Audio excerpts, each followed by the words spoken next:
Water brought most of our ancestors to this continent. And water took them westward into it.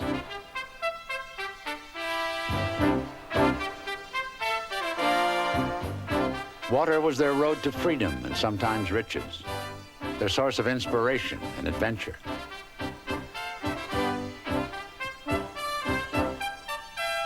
That's also true on the driftwood for a group of young people right out of college. With video cameras, they embarked on a 25,000-mile voyage, gathering stories along the way. Their adventure took 3 years and covered the eastern part of North America, from Nova Scotia to the Gulf of Mexico.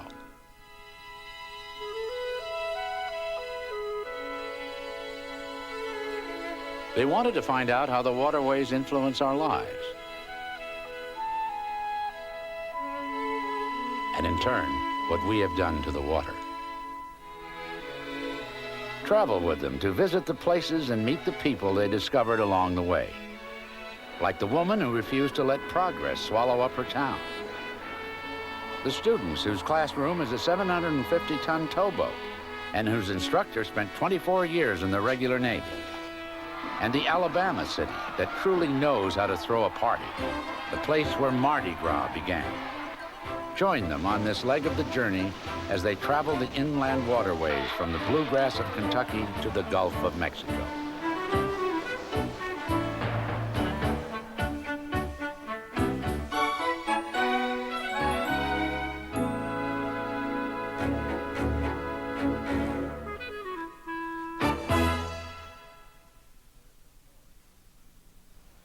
There's a story behind this story. It all began as an idea shared by a father and a son. But the son, an award-winning filmmaker, died in an auto accident. His father decided to go ahead with the project as a kind of memorial. He bought a 60-foot motor yacht, named it the Driftwood, and outfitted it with television equipment. He hired a professional crew to run the boat. On this trip, it was Richard Bristol and a husband and wife team, Patrick and Renee McCullers.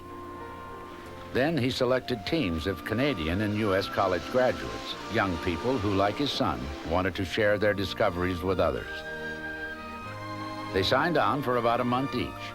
They got room and board, a salary, and a chance to help document what they saw on the waters. Bill Arnold from Canada's Mohawk College was one of the first selected. He became a permanent member of the Driftwood video crew. The project itself just sounded absolutely amazing. It was phenomenal that someone was going to be using young people to produce a documentary. Bill was joined by Kathy Bradford, a fellow Canadian and a former classmate from Mohawk.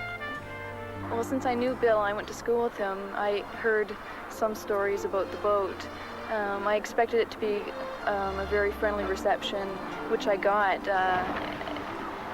So it was very warm and welcoming when I got on board. The Driftwood set off from Paducah, Kentucky. The Tennessee River begins there, and the Tennessee was the first of several waterways the boat would travel on its journey to the Gulf Coast.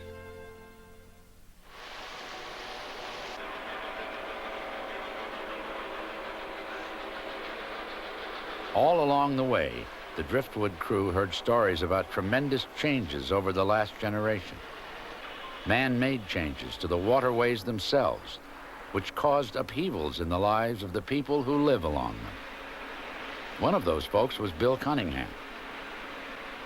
The first time we had seen Bill was in the courtroom, and he was trying a criminal case. But you know what the difference was in these inmates testifying against another inmate? They were enraged about what this defendant did to them. Bill Cunningham is a prosecutor for the state of Kentucky. He works in the town of Eddyville, or as the locals say, New Eddyville. Much of the place was built from scratch in the 1960s and bears little resemblance to the original town. Well, when I grew up in Old Eddyville, it was like growing up in a Huckleberry Finn, Tom Sawyer type environment. was a very slow-paced, a very rural upbringing of a town of about 1,500 people. And as a boy, Bill's were small-town pleasures, like finding relief from the heat on a blistering summer day. There's one barber shop that had air conditioning. And we'd go in there and ask if we could bring our dogs in, and we'd just lay around on the floor in there for a while. So it was a great relief. Or Bill and his buddies would go down to the water. Old Eddyville sat near the junction of two rivers, the Tennessee and the Cumberland. I think the river provided us with a place where boys could grow up. It became a matter of proving your manhood when you were able to swim the river. It was a stream that carried with it our dreams. And some of these boats, these tugboats would have on the back New Orleans, Cincinnati, Louisville, names of faraway places, and it gave us a sense of aspiration to see what's around the next bend. What they didn't know was that just around the corner were big plans for the development of the area. In the 1940s, the U.S. Army Corps of Engineers built Kentucky Dam on the Tennessee River and then Barkley Dam on the Cumberland. The purpose? To encourage development in what was an impoverished corner of Kentucky. First, 9-foot navigational channel so that would increase commerce on the rivers. Cheap electricity to make this area more competitive in attracting industry. And flood control. And then fourthly, the recreational opportunities and the tourism opportunities, just a nice icing on the cake. But those opportunities didn't come without sacrifice. When the rivers were dammed, much of the surrounding land was flooded. 2/3 of Old Eddyville ended up underwater. Consequently, a lot of our heritage was destroyed. A lot of old landmarks were destroyed. And, of course, can never be replaced. He had really wished, I think, that Old Eddyville had stayed as it was. But Bill's not bitter toward the government, the way a lot of people still are. He's built a new life with his wife Paula and their children. They live in the suburb of New Eddyville on a lake. It's a comfortable existence, much more comfortable than Bill's early years. Every now and then, though, he has his doubts. And from time to time, I reminisce and regret that my children don't have those experiences that we had. They don't have those experiences with the river. For his children and the generations to come, Bill has put those experiences on paper. To date, he's written 3 books on Kentucky history and is planning another volume on growing up in Old Eddyville. The things that I have seen, it's like that I grew up, my generation in this particular area grew up in the backwaters of the first part of the 20th century, where actually we were in the second half of the 20th century, but we were in the backwaters of it.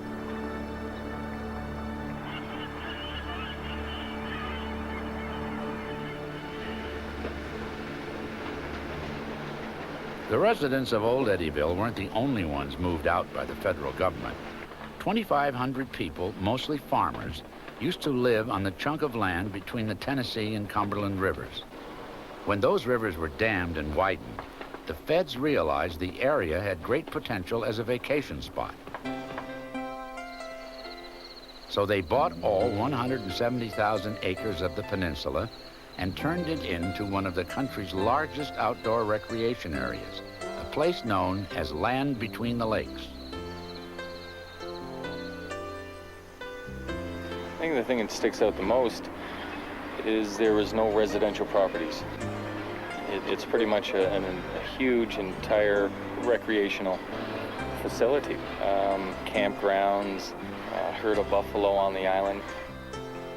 It looks like the sort of place that was meant to be there, and it always was there, and they never did build a dam and flood the area. It just looks very natural and like it had always been there.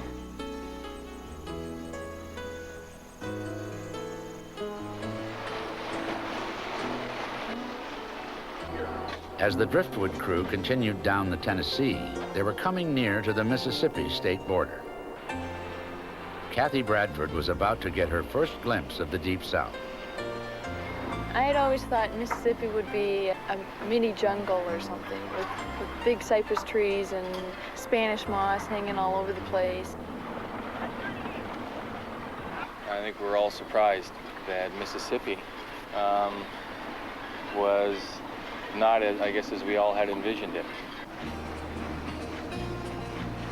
For first-time visitors, Mississippi holds a few other surprises as well, like the fact that the nation's newest man-made waterway begins here in the town of Iuka. Since the days of Ulysses S. Grant, there was talk of digging a ditch or canal to connect the Tennessee River to the Tomigbee and open up a shortcut to the Gulf of Mexico. In 1971, the plans for the Tennessee-Tomigbee Waterway were finally approved, the biggest, most expensive, and most controversial federal navigation project in U.S. history. It was stretched for 234 miles between Iuka on the north and Demopolis, Alabama on the south. And in that entire region, only one town lay in the path of the waterway, tiny Halkett, Mississippi, where Treva Ballou's family has lived for generations. It just was really hard to see everyone pick up and have to leave piece by piece and family by family. And I get emotional talking about it, but you know, it was a hard thing to do.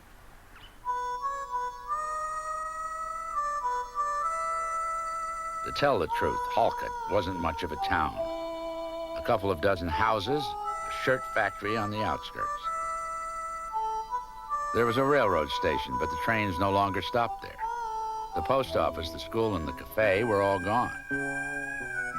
But for Treva, Halkett was the place she knew and loved best. For her to move away and not have her kids grow up in the town that she grew up in was hard for her to accept, and her whole family. Even harder to swallow was the day Treva's husband Scott signed up to help build the waterway. He was an electrician, and at the time it was the only job he could find. What he and his co-workers accomplished was astounding. This is the deepest cut. There was more dirt moved out of this 11-mile section, the divide cut section, than the Panama Canal. All told, it took 12 years to build the 10-tom.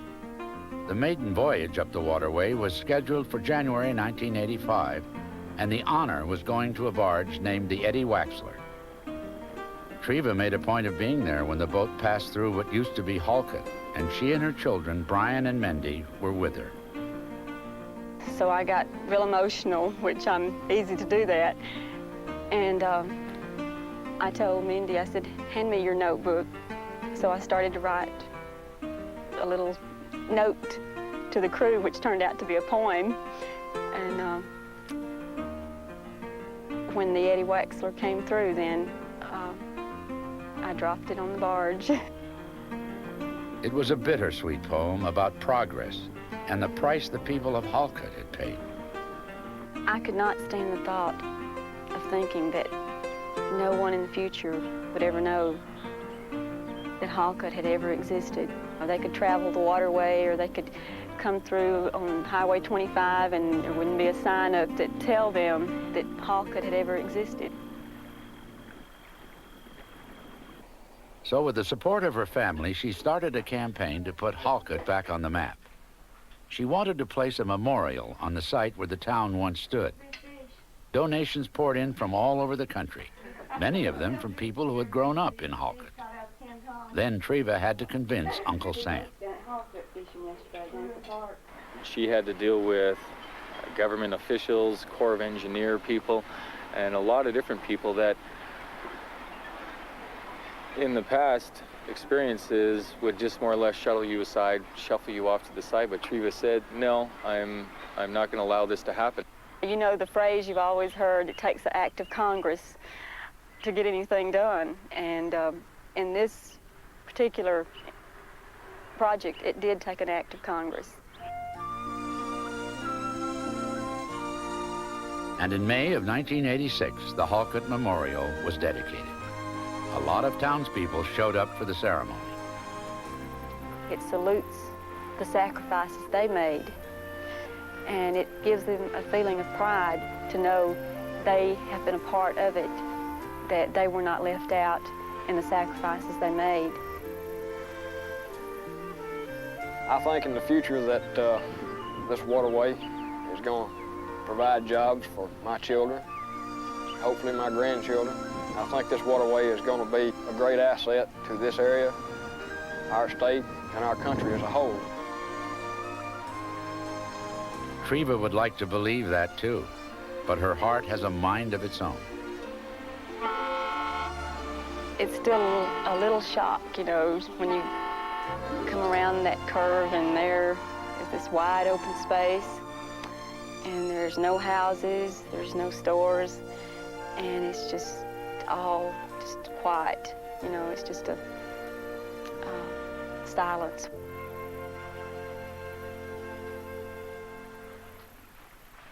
The 10 Tom cost nearly $2 billion to build.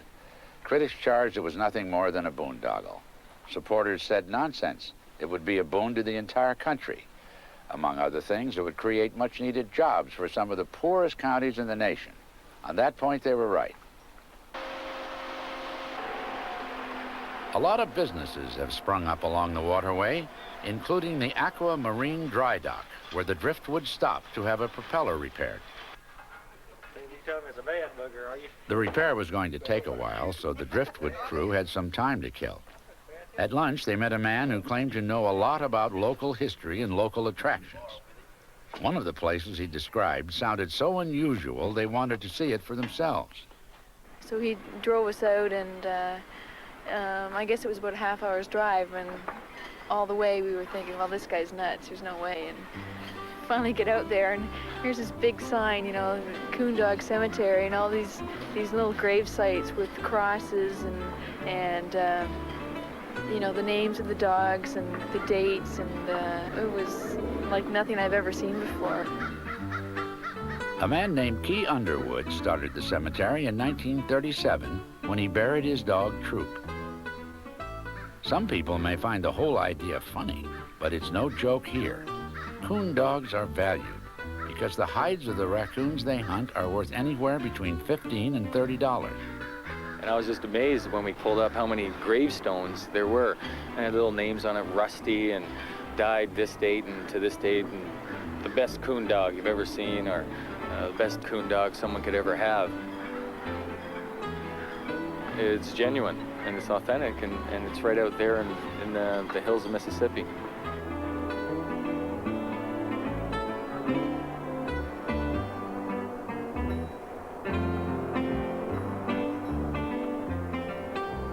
The 10 Tom was built with commercial traffic in mind.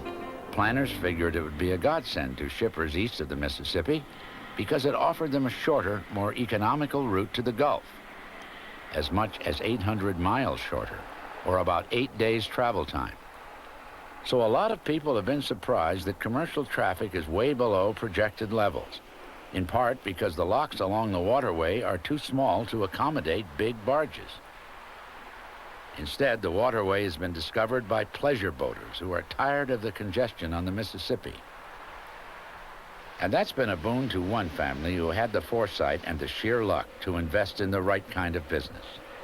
Is the Bay Springs Marina on the north side of your lot or the south side, please? They're on the north side. It'll be on the northwest side. And if you're traveling up and down the Tennessee Tomigbee, you're going to stop at Bay Springs Marina. No doubt you will schedule in your planning. Frank Mills was counting on that when he built the place. It was the biggest gamble of his life.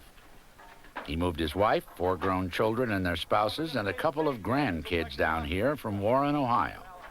And Frank quit his job in the steel mills after 25 years.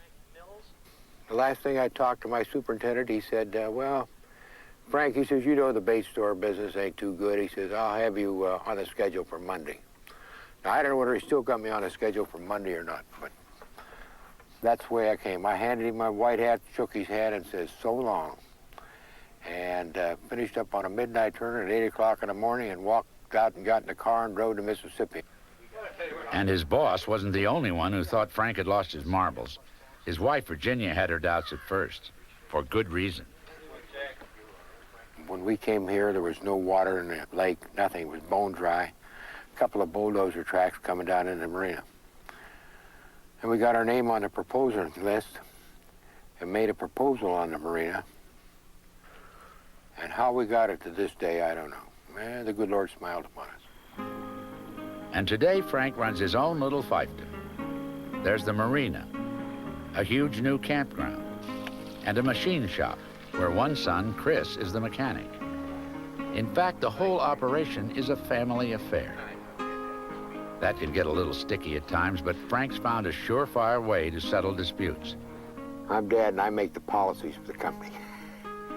One thing about Frank is that he's very open, and he'll say what's on his mind. He'll do it in a manner that's very humorous. Southern people are funny. The best thing to do is admit you're a damn Yankee and try to be a Southerner. We like the people. We come down here and we fell in love with the country. Now we like the people even better. Mississippians only got one major fault. They don't really know how lucky they are. He was going to show us around the marina. We jumped in the go-kart with him, and his dog, Captain. Frank says the two of them take a ride nearly every day. He knows that visitors get a kick out of seeing them, and if it helps business, all the better. But it's clear that Frank does it for his own reasons as well, to take stock of what he's accomplished in a few short years. He takes satisfaction in knowing that his hunch about leaving Ohio and buying this place was right on the money. This is like living in a national park. We have more visitors that visit Bay Springs Marina than any other place on the whole 10-town waterway. Driftwood, this is Bay Springs Marina. Roger, this is the motor vessel Driftwood. This is Bay Springs Marina. Thank you for staying with us. We really have enjoyed your visit and come to see us again. As the South says, y'all come back now. We will indeed. We'll see you mid-April of... Just outside the marina, the Driftwood came upon the Bay Springs Lock and Dam, one of 10 along the waterway. Bay Springs is the largest of the bunch and in fact is one of the largest in the country. The Driftwood crew was headed for a town on the other side of the lock.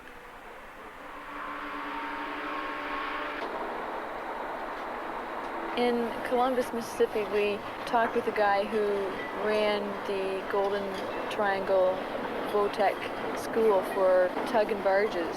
And here's a guy who had been working on the river for many years, and he knew absolutely everything about tug and barges. And Dean White's mission is to run a school where his students can learn hands-on. Well, it's the only one of its kind in the fact that we do training with live equipment. We don't simulate. Everything we use is on the water, on board boats and barges. The barge lines have told us in the past that the big problem with hiring off the street is you're getting somebody who comes in and has this glorified idea of something between Mark Twain and a love boat, and they get out there and find out it's hard, dirty manual labor, and they're real disappointed. So what we do is try to make it as bad as it's possibly going to get so that people can determine whether or not they're going to be able to cope with working this way and living this way. And that means getting them schooled in the lifestyle of a deckhand. During training, they work, eat, and sleep on the towboat. It's a rough life, and for the 12 weeks, I think at that point, at the completion of the schooling, they'll know whether or not this is what they want to do. One of the instructors there, his name is Jack, he's an old Navy man, and I tell you, he puts them through the ropes. Anytime a line goes out, comes back, that's a par. That line is doubled. If the captain tells you he wants 4 parts out, that's the way the captain wants to tie. Jack Criddle spent 24 years in the service.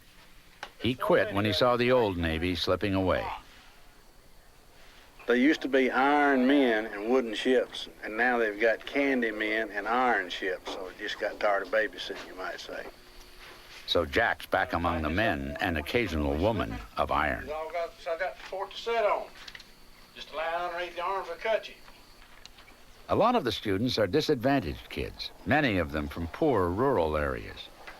He's taking people that a lot of people would shove to the side and wouldn't give an opportunity to. They're rough and tough, a bunch of kids.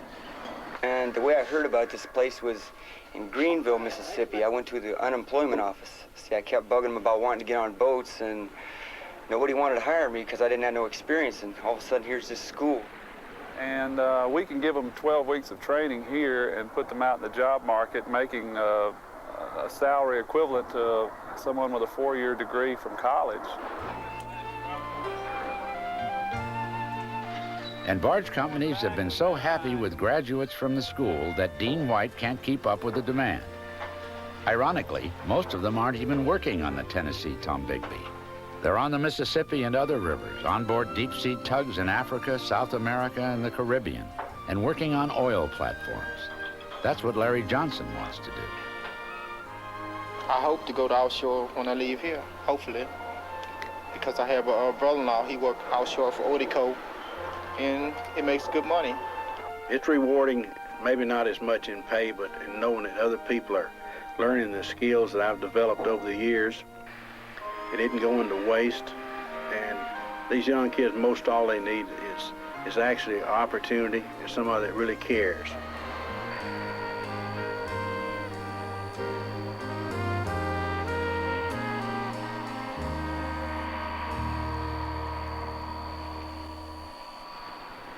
By this time, the driftwood crew was far enough into the South that the landscape was beginning to look more like what they had imagined.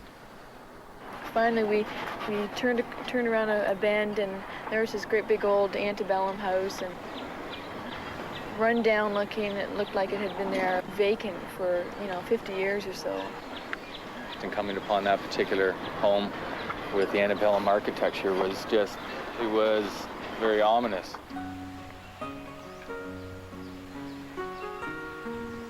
And it made the next house they came upon seem even more splendid in comparison. Waverly is an old plantation home owned by Robert and Donna Snow. We walked up to meet Mrs. Snow, and there was a group of peacocks running around the home, and the yard was probably just as it was years ago. The house, they purchased it in '62, and had spent 20 years restoring it back to its original setting.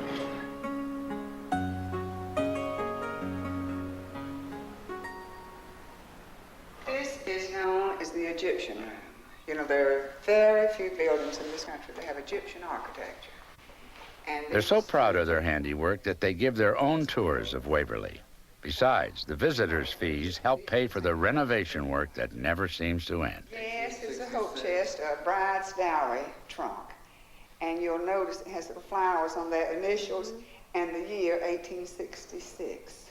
Somewhere on that brass it has a heart carved on it, which makes you know that it was a hope chest. And the Snows weren't the only ones inspired by Waverly. When the U.S. Army Corps of Engineers decided to build a visitor center on the Tennessee Tomigbee Waterway, they chose a site just over the Alabama border in a town called Aliceville. And they modeled the structure after 3 buildings in the Old South, one of them Waverly Mansion. The model of the Tennessee Tomigbee Waterway consists of 10 locks and dams, of which I supervised 3. Inside the visitor center, the crew found Ed Jenkins. Now, Ed could probably tell you anything you want to know about the Tennessee Tomigbee or about the Corps of Engineers. He worked for the Corps his entire professional career, a career that had ended with his retirement just 3 days earlier. He was first hired as a laborer in 1948. I became the rivet driver along with a sandblaster, sign painter, and things of that nature. But it wasn't in Ed's nature to be satisfied as a laborer. He had 2 loves in his life, photography and the out of doors. He wanted to be a ranger, and with a college degree, he was a prime candidate. Well, I had tried many times to enroll or to get a job as a ranger, which the word came back, you were not qualified. He kept trying. Finally, with the help of a local politician, he was accepted as a ranger trainee in Tuscaloosa, Alabama. This was 1972.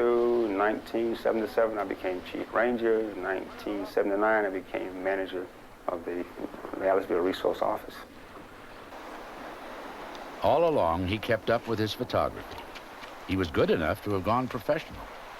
But there was no security in it, and Ed and his wife had a family to raise. So he stayed with the Corps and would moonlight as a photographer. That extra money helped to put all 5 of his kids through college. Now and then, the Corps would ask him to act as their official photographer, like when Hurricane Camille hit the Gulf Coast in 1969. I was there approximately 4 weeks, I believe, working solo, and my mission was to shoot pictures that were newsworthy. For the last 10 years of his career, Ed worked along the Tennessee Tomigbee. He managed a wildlife area the Corps had set aside. It's still one of his favorite places to go. Many days I would leave home before sunrise. I'll get out there, especially during the winter months. And we have several observation towers, so I go in and set up my cameras with long lens and probably a video camera. And just about the crack of dawn, sure enough, my long, cold wait pays off. And there would be deer in droves of 20 or 30 at one time. Actually, the wildlife area was set up as a concession to environmentalists. Twice they had filed lawsuits to prevent construction of the Waterway. They objected to the thousands of acres of hardwood forest that were being cleared to make room for the 10-ton. And they predicted that the dredging of the channel would later cause problems with erosion and pollution. Ed was around to see at least one of those fears come true. What was happening, we experienced some erosion. And on the new rivers, erosion is a big thing. We make sure, or we try to, that we stabilize the banks to fight the erosion there. While we were traveling with him, we came upon a small brush fire, which escalated to a much larger scale. Forest Commission, please. Kind of warm with you. We got out and started taking pictures of the fire, and you could tell that, he was probably itching to get his camera out, but he was more concerned about the area and getting the fire under control. During that, he just totally ignored us. He said, "Excuse me, I have to leave."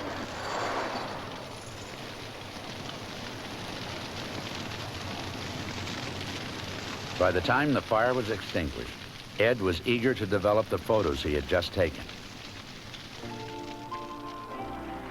We went back to his house and interviewed him, and we met his wife, and at that point it was pretty dark.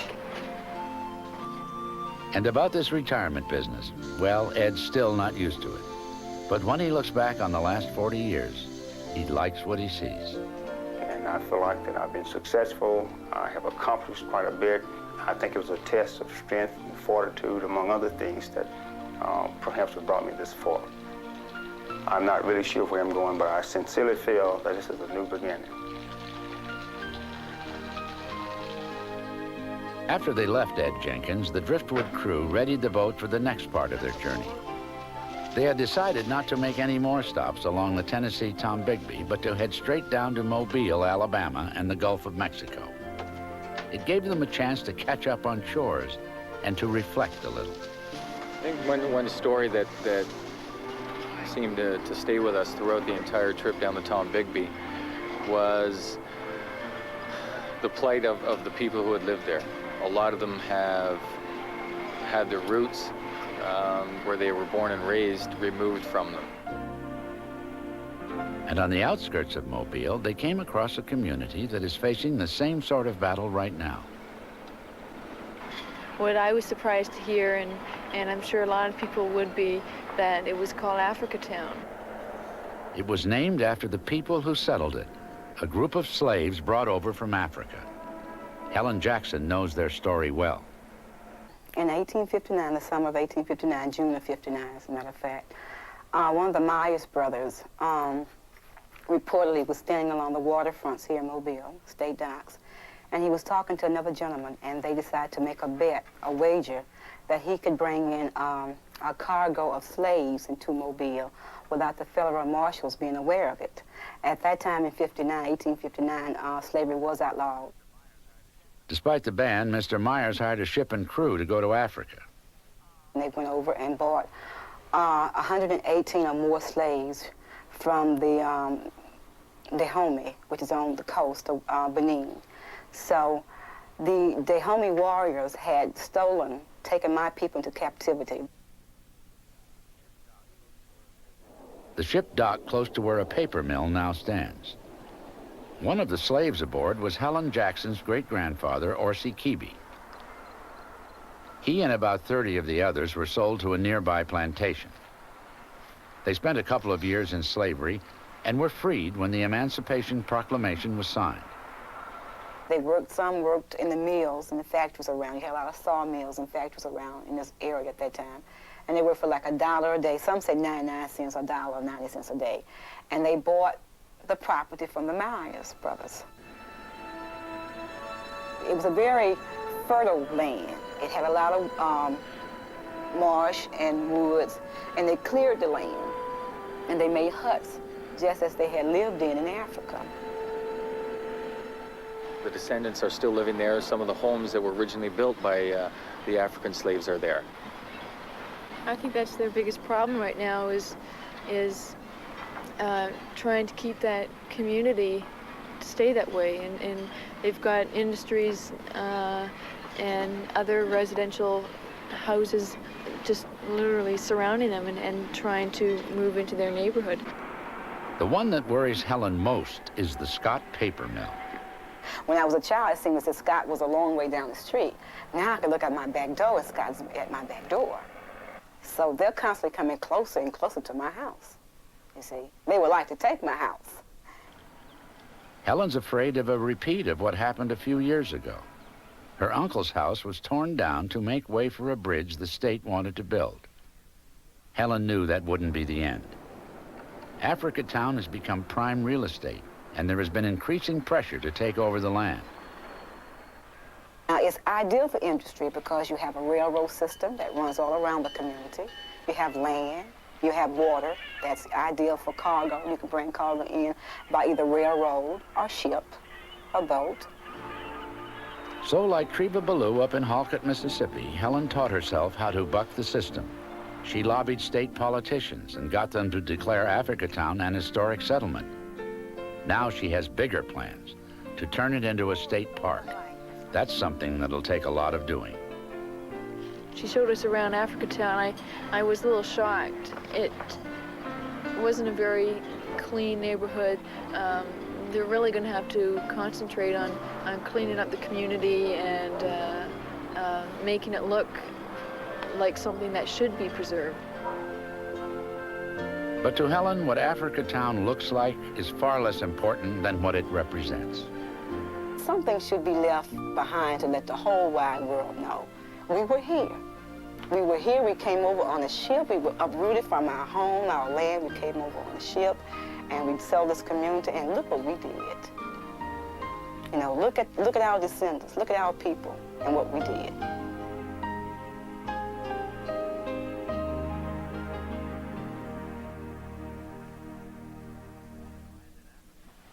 No wonder land in Africa Town is becoming valuable, because it's within sight of downtown Mobile and the Alabama State Docks.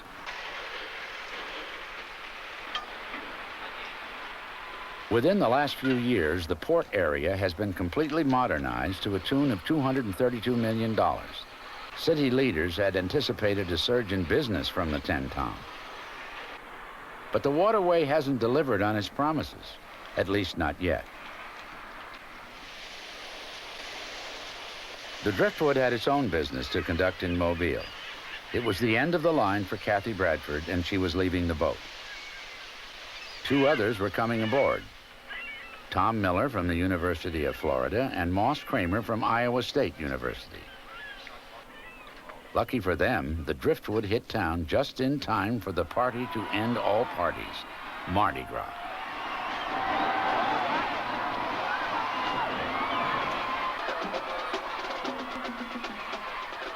Mardi Gras reminded me a little bit of Halloween because these kids run around collecting anything that's thrown at them and stuffing it into bags, and they fight to get all they can.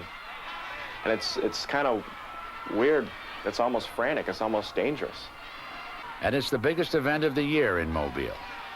Mardi Gras originated here, not in New Orleans as most people think. It's a tradition taken very seriously. The whole place shuts down. Nobody's working, and everyone is out on the streets just experiencing this. Ralph Atkins was there watching with his family. Ralph runs a business on Mobile Bay, and he invited the Driftwood crew to stop by for a visit. When I first saw it, you see this building, and I wasn't too impressed. I mean, it just looked like a warehouse. And when we went inside and watched the unloading of the fish, then we came to realize that his company is one of the most lucrative down on the bay. Ralph Atkins is a seafood wholesaler. I'm actually third generation to run the business. During the winter like this, we produce mullet, sheephead, drum, a few flounder, very little shrimp. Actually, very little of anything this morning. It's real windy and cold today, and they only caught around 400 or 500 pound of fish, which, you know, that's just the luck of the draw. Probably about 90% of our business is going to be wholesale with restaurants. We do air freighting as well as up and down the coast here, about 100 miles either side of Mobile. So we prepare it according to size or species. It did surprise me that when we were watching these two kids, well, they're in their early 20s, working there, you know, we saw them working in the morning, and then in the afternoon, we came to find out that they were on work release. Work release from prison, that is. Todd Raymer and Randolph Kayshott were both serving time for felony crimes when Ralph decided to give them a chance. The day they started, he warned them to keep their noses clean and not do anything foolish, like try to steal from him. Well, we go explain that right off the bat. If the state will just send you to prison, I'll kill you. Ralph told us that, you know, once these boys get out of prison and serve their time, that he would hire them on full time, sure enough, because they were that good workers. Shows that he's not prejudiced against us for what we've done or where we've been, and he trusts us. And, you know, anybody that treats us real well and stuff, you know, we've really worked hard for him and stuff, you know, we try to help him out the best we can. I enjoy coming to work more than just about anybody would, because it's like an 8-hour pass to me, you know, being able to leave that place. But every night, Todd and Randolph have to return to prison, even during Mardi Gras, when the rest of Mobile has a license to go wild. But they were saying that the freedom is like a tease, because they have a little bit of freedom, and that can be dangerous because they're tempted all the time. But they are tempted by their girlfriends and drinking and whatever other things that they're not supposed to be able to do. And Todd and Randolph said that was the toughest part of working in work release away from prison.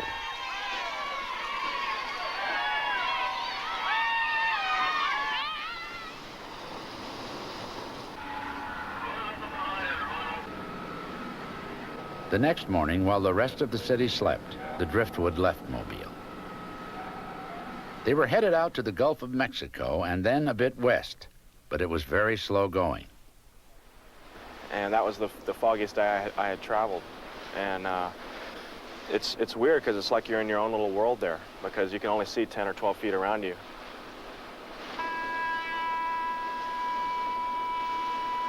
The captain asked Moss to act as a lookout. He didn't know exactly what to look for, because it was his first time on a boat, and that wasn't his only first that morning. All right! But we're going like 10 miles an hour in the boat.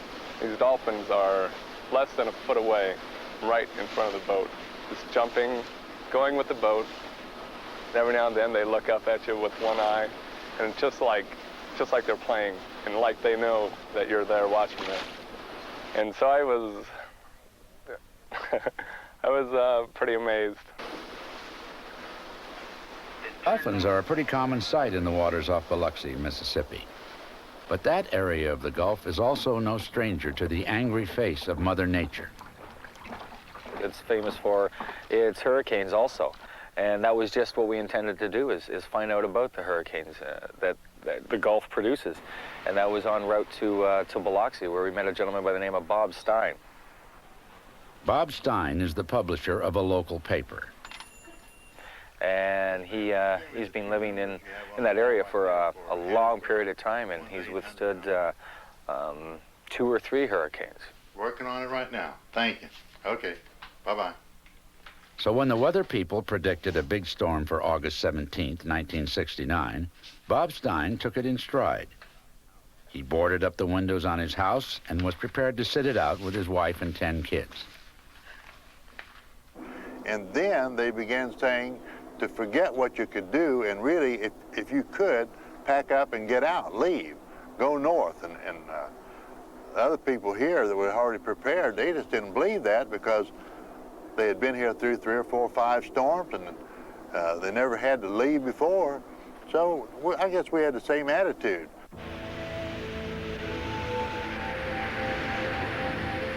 And then Camille struck. A hurricane packing winds of 200 miles an hour. It looked like everything turned green. I don't know what type of color green to tell you, but it was a eerie kind of a greenish color. I don't know where that color came from or why it came. And then all of a sudden you would hear explosions, which I presume was transformers on the power lines, and you would have very bright green lights at that time. But then it would be very, very quiet, and then all of a sudden it would sound like freight trains, like 2 or 3 freight trains going around and around your house at the same time. And we had pecan trees in the yard, and I guess they were between 30 and 35, 40 feet high, and they were actually touching the ground both right and left. They would slap the ground from the right and then to the left and back up again. And this lasted for hours and hours, maybe 10 or 12 hours. And it just kept getting louder and scarier. And I really feel like I'm probably very happy, the happiest person in the world, that we came through the storm as we did. But when you think about that, even now when I think about it, I think of what could have happened. The morning after, Bob and his eldest son went to check on their neighbors. The house next to theirs was gone. The one after that was buried under debris from the storm. So I turned around and I started to come back to my home, and as I did, I looked north, and there was a fence, a big tree with a fence there, and there was a lady, just looked like she just washed right up against it, and she had a white gown on, and she just looked like she was standing there, but she was really washed up against and pinned up against this fence. Bob's 12-year-old son found another body. For a while, they were afraid they were the only ones who had survived Camille. Bob went into downtown Biloxi to survey the damage. And when I got there, it was worse than I even imagined. The buildings were just crushed, just flat on the ground, and people were just kind of walking around looking like they couldn't believe it.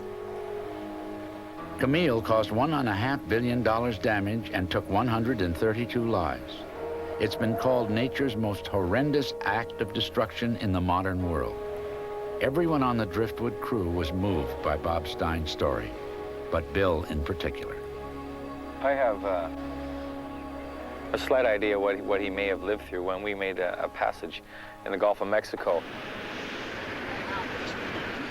Now, by no means was it even comparable with Camille, but the winds were 40, 50 knots, perhaps 60 at times, and you know, seas of maybe 15 feet. I came out of Boca Grande, Florida, at 1,300 hours yesterday, and I'm bound for Mobile.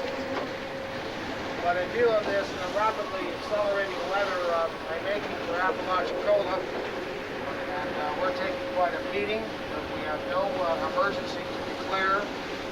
And we were in that storm for close to maybe 6 hours.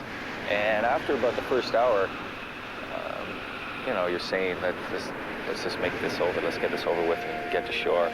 And 2 or 3 hours later, you begin to wonder whether or not you're actually going to make it or not.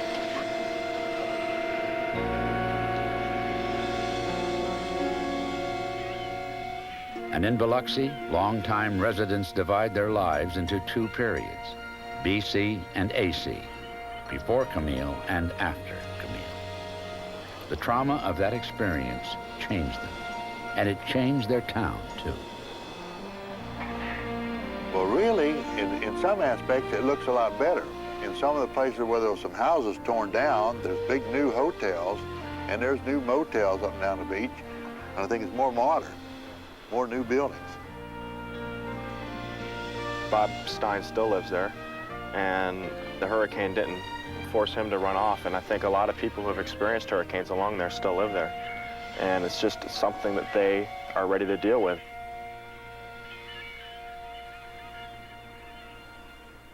People in the Biloxi area still shake their heads when they talk about another hurricane and a man named Walter Anderson. In 1965, Anderson took his rowboat out into the ocean in the middle of Hurricane Betsy just to see what it was like. The locals were surprised he survived, but not by his behavior. He was an eccentric, an artist who worked out of a cottage in the town of Ocean Springs. Ignored when he was alive, he is now considered by many to be an American master. Even after his death, his reputation keeps growing.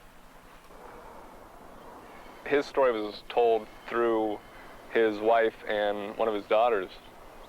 And we went out there, and it's a little museum in itself. His watercolors, his paintings, his woodcuts, and carvings, little toys that he'd carved for his children. And the whole place was very serene. And the story of Walter Anderson that they told us was incredible. He was part of that movement in this country, that arts and crafts movement that believed that you made everything yourself. The Pelican chair, which is this one, was one of his many designs for furniture. We could have a magnificent Mary show. Pickard is one of Walter Anderson's 4 children. She spent her adult life trying to catalog her father's artistic output, including more than 300 block prints he carved in linoleum, some of them as much as 7 feet long. And he would print the image, and then he would color it by hand, and he offered it to the public at $1 a foot. But of all his creations, Walter Anderson is most famous for his watercolors, inspired by a place called Horn Island. It's 12 miles off the Mississippi coast, and Walter Anderson used to row out there in his little boat. 12 miles, and he was rowing. I mean, this man who was so dedicated to go that far in a rowboat, I mean, he had to absolutely love that place. And he found so much beauty there that, I mean, he'd go there, you know, for weeks on end and just stay. He'd bring his food in one paper bag, his painting supplies in another. When necessary, he'd take shelter under his boat. And according to his daughter Mary and his widow Sissy, it was to Horn Island that Walter Anderson rowed during Hurricane Betsy. He wanted to experience the island during the storm, and my mother sent the Coast Guard to get him, and he hid and wouldn't come in. Now, somehow there has gotten a tale that he climbed a pine tree and tied himself up there to pass the hurricane. But to my knowledge, that's not true. I think he stayed right down on the sand. Like many creative people, Walter Anderson's talent didn't come without a price. He suffered periodic bouts of mental illness, brought on, Sissy believes, by tension. In other words, if he had not felt this horrible compulsion to make a living and so forth, that he would never have had any breakdown. It became clear that Walter could not be both an artist and a family man. Sissy got a job teaching to support herself and the children. Walter moved into the little cottage alone. Painting and drawing and art was #1 in his life, and they were second. And they accepted that, giving him the time and space to do this incredible amounts of work that he did.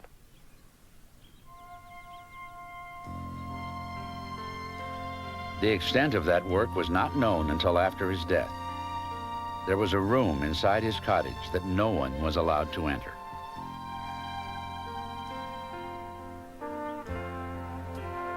locked the door and painted a mural that no one would know about. And then after his death, we saw it. And I heard her behind me say, "Creation at sunrise," in this absolutely awestruck voice. It has almost a religious effect on you. You have the feeling, I think, of a place of sanctuary, perhaps of worship almost. My father wrote in his Horn Island logs about what he called the magic hour, which was the particular time of day just before sunset, when the light comes at a certain angle and you can see all the detail in a way that you can't during the rest of the day. And he said it was as though you could understand everything then. There were no lost places disappearing. And that's where we'll end this part of our journey, in the magic room conjured up by Walter Anderson. The driftwood had traveled 739 miles through 4 states, and yet for all the differences the crew had seen along the way, a common theme emerged. You begin in the Tenn-Tom, the Kentucky area, and it's going to be a man trying to change the course of nature, using the land as though it was Play-Doh and changing it around to suit their needs. And it seems as you continue further on down the water, man's effect on the water seems to loosen its grips, and it's nature that seems to be taking over. And once you reach the Gulf, then it is absolutely the forces of nature that you're going to have to contend with.